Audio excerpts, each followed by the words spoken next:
We're still in AP Lit, and this is like part 2 of AP Lit discussion, and why don't we go here, Kieran? So I'm kind of the opposite of Liam. I really didn't like this section because it felt like it was too different from the rest of the book, because in the beginning of the book, like, most things that could have gone wrong did go wrong, and then in this one, it was just kind of like, oh, Huck like runs into this family, and they just happen to think he's Tom Sawyer, and that's really good for him, and then Tom just happens to come along, and then they happen to get rid of the king of the Duke, and Jim just happens to get free, so they don't actually have to rescue him. It was just Does it kinda seem like, contrived to you in a way that the other part of the book seemed more natural? Yeah. Okay, that's a legitimate comment. Well, personally, I like the second half, or the last 15 chapters of the book, because like you really get to see how Huck matures into someone who's isn't like basing his beliefs off of things he's heard, he's basing them off of his experiences.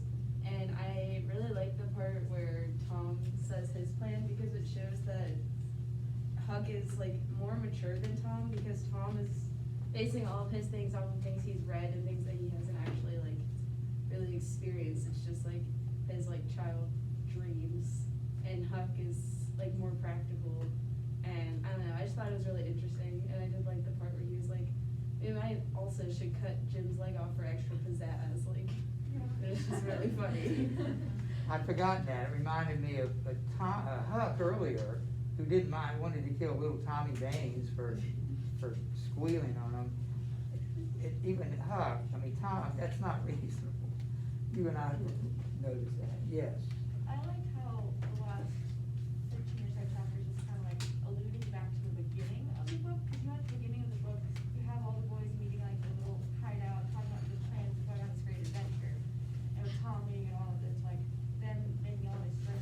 If you tell him that's gonna kill you and kill your family, and then you just have Tom back at the end of the book, and you're like, oh, we should, you know, like Sarah said, saw off his leg just for some pizzazz, and then we'll put some rats and stuff in him, like make him blood, like draw on walls. You know, just because it's fun, and I read about all these things. And then you just have Tom and Jim at the very end just going back on another adventure, but without having Tom. I don't know. I think Clay said something last period about it. What you're just saying reminds me of the fact that the book starts and ends similarly, right? You even said that we're back to the beginning again, except things are different too.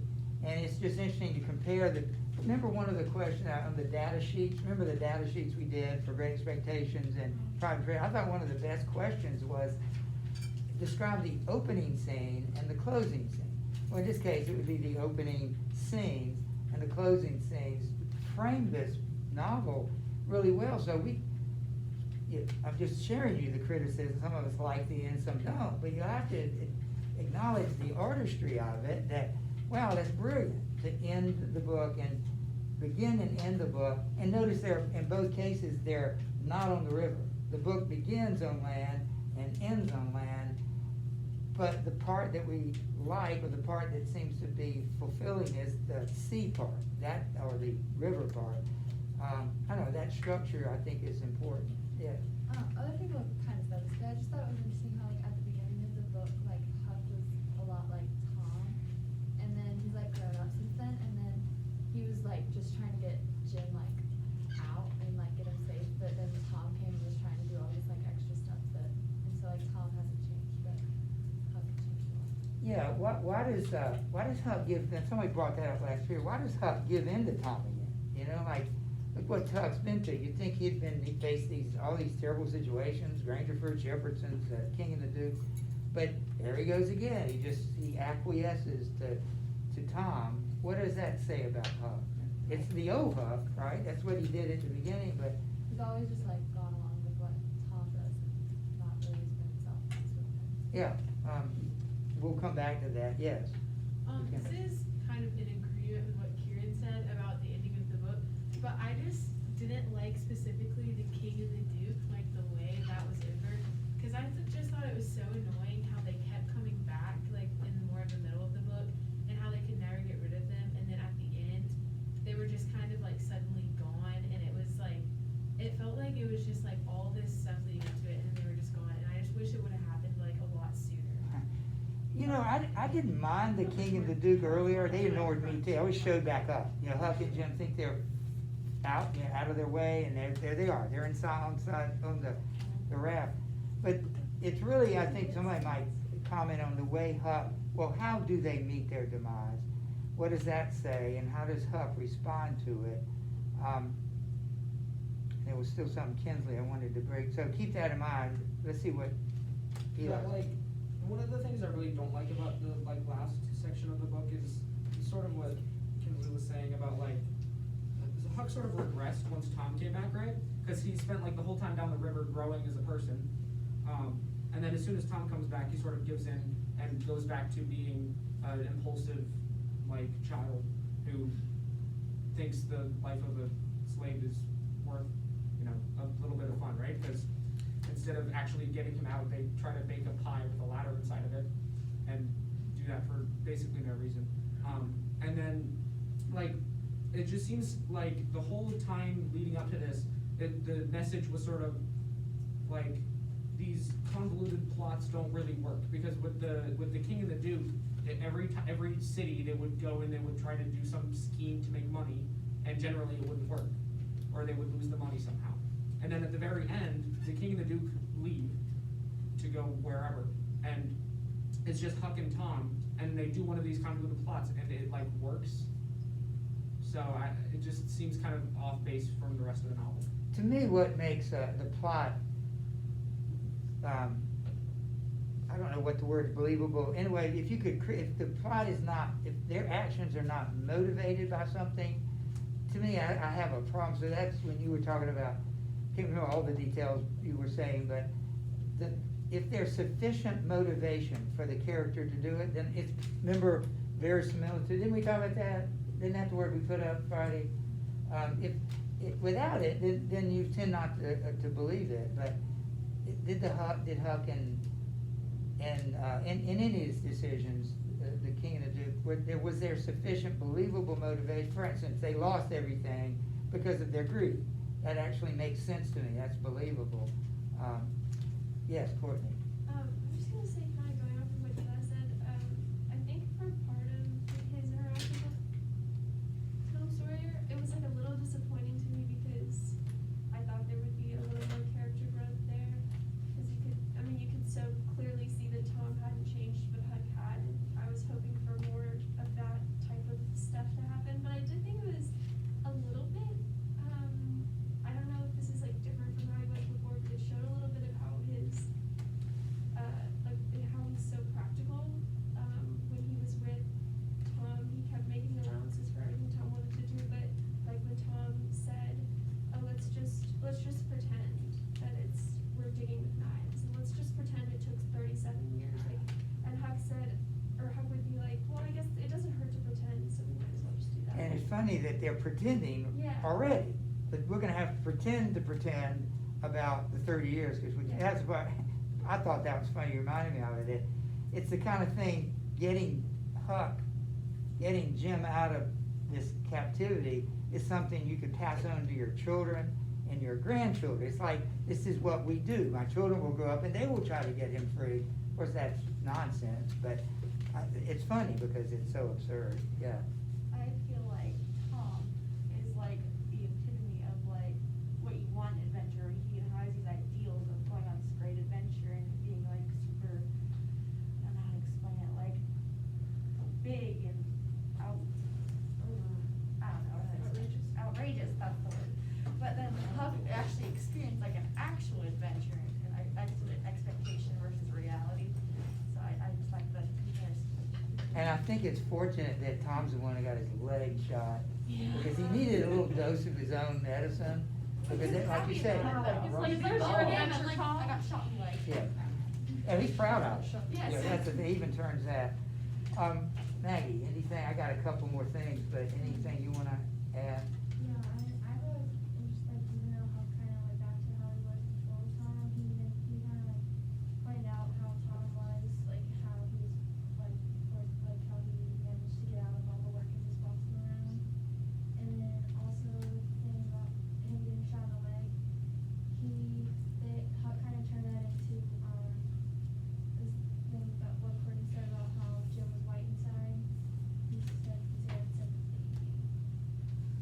yes. And it's come up several times. Would anybody like to explain how, the King and the Duke, exit the story? Because that was, yes, Weren't they being like tarred and feathered? they were. And so, that makes sense, because, remember, they left those people in Pikeville hanging, you know, because they wanted to throw stuff at them. And they never could, so they just kept following them down the river. It wasn't hard to do. These people been here, you see these people, they finally caught up with them. Can I read that to you? Two things out, here it is. I don't know, I'll tell you, this would be easy for you to find. It's the third paragraph to the end, if you wanna mark it, of chapter 33. So chapter 33, it's right before you get to 34, third paragraph. The paragraph begins with, on the road, Tom told me all about how it was reckless. It was reckoned I was murdered. And I don't wanna read that, we don't have time, but I wanna go down about a third or quarter of the way. Well, let me start. And I told Tom all about, you see that? And I told Tom all about our Royal Nonesuch rapscallions, and as much of the raft voyage as I had time to. And as we struck into the town and up through the middle of it, it was as much as half after 8 then. Here comes a raging rush of people with torches and an awful whooping and yelling and banging the tin pans and blowing horns. We jumped to one side to let them go by. Does it sound like they had a lot of fun banging? What's the yelling and whooping, banging tin blowing horns? That sounds like a 4th of July parade. And as they went by, I see they had the king and the duke astraddle a rail. Just use your imagination for that. If you can't picture that, it would be a very uncomfortable way to leave town. That is, I knowed it was the king and the duke, though they was all over tar and feathers. And notice this, and they didn't look nothing in the world that was human. Just looked like a couple of monstrous big soldier plumes. Well, it made me sick to see it, and I was sorry for them poor pitiful rascals. It seemed like I could never feel any hardness against them anymore in the world. It was a dreadful thing to see. Human beings can be awful cruel to one another. And of course the book's almost over, but he never mentions the Duke and the King after that. Just like Buck. Buck dies, he mourns briefly, he never mentions him again. Mary Jane, you know, he was in love with Mary Jane maybe, never mentions her again. Shows you his realistic attitude. What is that? Tar and feathering, and what I'm trying to say is they're not lynching. We think of lynching as hanging, but that mob action against him, it's so succinctly put. What is Mark Twain satirizing? Criticizing.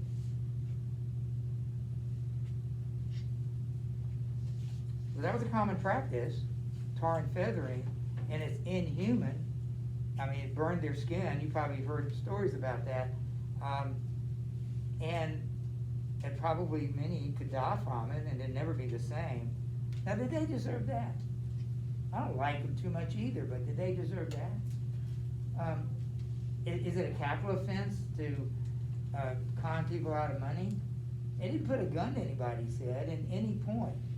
They just outsmarted them and of course they ended up losing, but that wasn't the point. They took these people's money. I don't believe that's a capital offense, and this is more than capital. You know, this is torture, which is forbidden by the Constitution. So, and look at Huck. If anybody was kind, it was Huck, you know, and stiff-armed by these people. But he couldn't feel sorry for them. In my estimation of Huck is, you know, higher at this point. This is before all the events that happened with Tom, with Jim, but it's pitiful. Human beings can be awful cruel to one another. That is a picture of cruelty. And while it's on my mind, and it's going to lose the effect, if I were really on the ball at this moment, I would reach behind my back and pull out this Life magazine from the 1960s, because it's sitting in my car right now, and it's doing nobody any good. But on the front cover is a picture of Mark Twain and a title. The first time this particular work by Mark Twain was published was in This Life magazine. And it's a fragment, the first 4 or 5 chapters of a novel called, I think it's called Among the Indians. And you got Tom and Huck together again. I read it. And believe me, it is not funny. I mean, he has that satire, but they go out with a crew into the wilderness, and it's criticized because of his view of American Indians. He makes them look awful, the way they treat people and what they do to people, you know, in their warfare. It's really dark. But somebody pointed out last period that he said he wanted to go out west. Remember how books ends? He wants to go out west. Well, Mark Twain is faithful to that idea and takes him out west. He and Tom again. I couldn't stop reading it, but it was not fun. And it was really, you think, this is dark compared to Tom Sawyer. That is even darker. And remember I told you that's how he ended his life, kind of a very cynical person. So just notice he feels pity for them, but he gets over it. You know, he's practical. And I'll show you one more thing. It is actually 2 or 3 pages back of that. Let me make sure I got that now. Okay. It's right before you get to the end of chapter 32. One more statement that I've got to point out to you.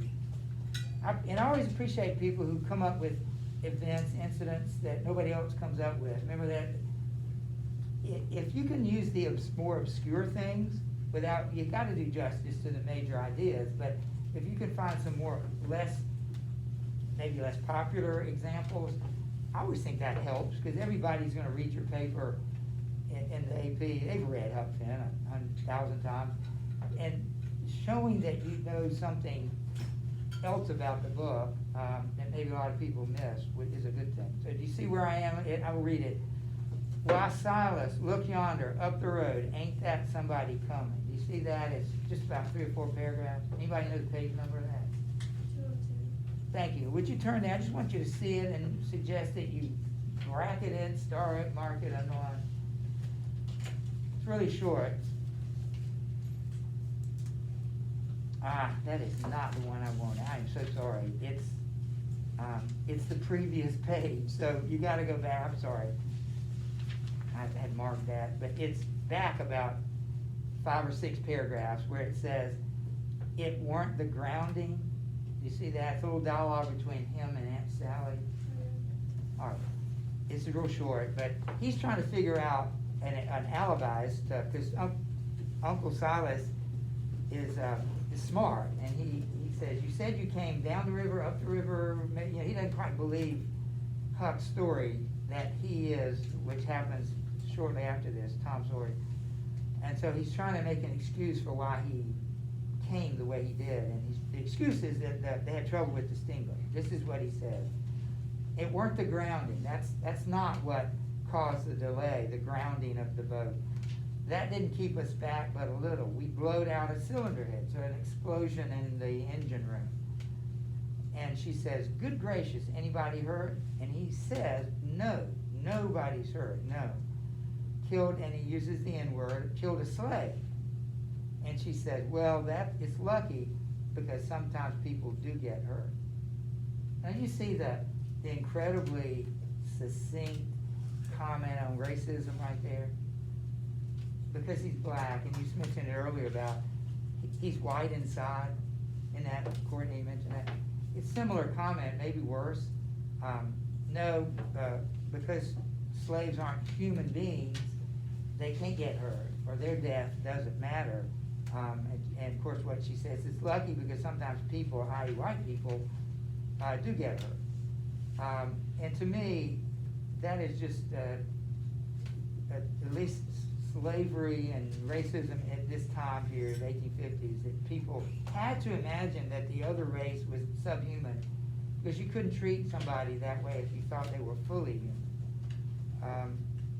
Anyway, I just wanted you to see that, and I think everybody let me point out these two things, I'll give you this sheet.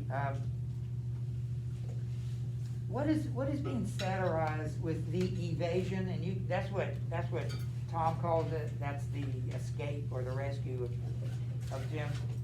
What is being satirized? What's he making fun of? These ridiculous, absurd things that they have to do on Tom's part to rescue him. Is he contrasting Huck's realism with Tom's idealism? Yes, and where does Tom get his idealism, just like he did at the beginning of the book? Just from books and like stuff he's heard. Right, and you do it because that's the way it's done. And do you think maybe some people during the time of slavery said that too? It's just what it is. We just do it, that's what we do. We don't know why we do it, but that's just what we do. It's that non-thinking, attitude.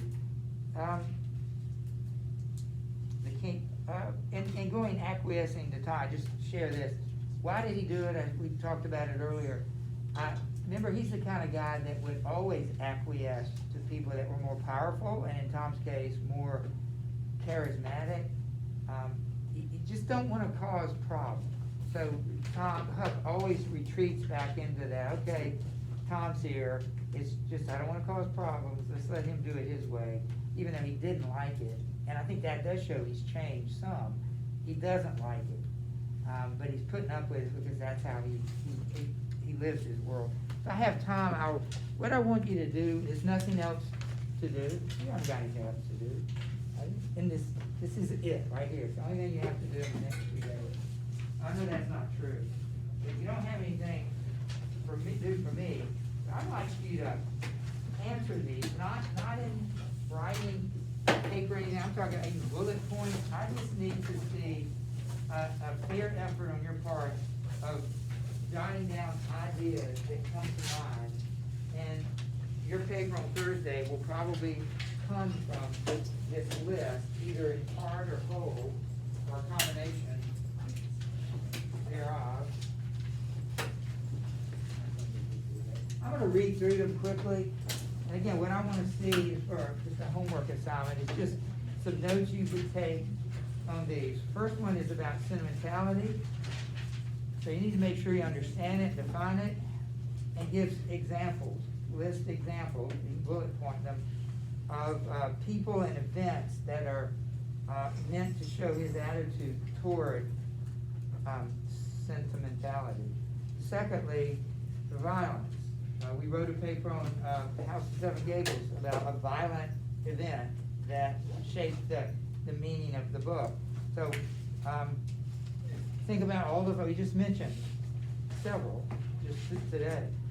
There's a relationship between what is that relationship between violence and sentimentality? We get a lot of things that start violence, but we're looking at one thing that might start it, that's sentimentality. And why are Jim and Huck not violent people? And I alluded to part of it, they're willing to give in, for one thing. They don't fight back. 3, relationship of Jim and Huck, what roles does Jim play in Huck's life? How does Huck grow in his understanding, acceptance of him?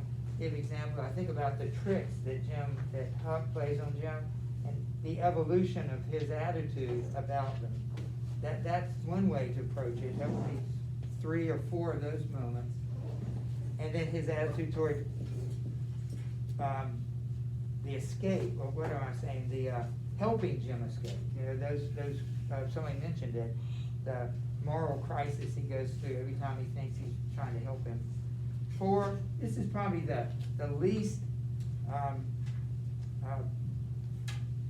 maybe significant, I don't know. You could make it into, that is the river. River is almost like a character in the book. It's definitely a symbol. It's what makes the plot work.